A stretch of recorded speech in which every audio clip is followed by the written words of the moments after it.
3 อย่างที่จะเฮ็ดให้เมียน้อยกับผัวเฮานั้นมีปัญหา1นั่นก็คือกระตุ้นให้เมียน้อยนั้นต้องระมัดระวังตัวเช่นเฮาจะต้องพาผัวพาลูกไปลิ้นไปเที่ยวถ่ายรูปลงโซเชียลจูบหอมแก้มผัวเฮามันจะเฮ็ดให้เนาะเมียน้อยนะ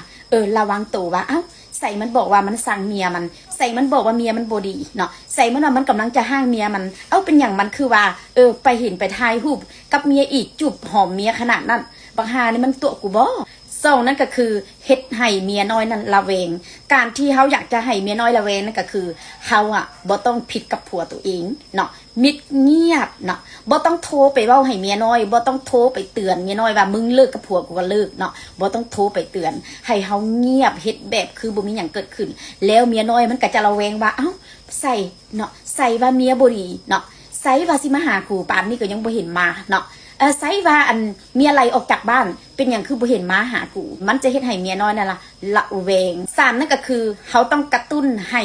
ระเบิดเนาะให้ระเบิดก็คือถ้าเขาเฮ็ดข้อ1กับข้อ2แล้วก็คือเมียน้อยจะมีคำถามอยู่ในหัวแล้วว่าเป็นหยังเนาะไซสิ่งที่เว้าน่ะมันบ่แม่นความจริงบ่สงสัยกูถึกตัวละเนาะมันจะผิดกันกับผัวมันจะมีคำถามในหัวตัวเองแล้วบ่มีคำตอบถ้าบ่มีคำตอบเมียน้อยก็มักจะไปถามผัวเนาะเมื่อผัวบอกไปอีกแบบนึงก็จะผิดกันเมื่อผิดกันแล้วก็จะตบจะตีกันบ่จะหึงกันจะให้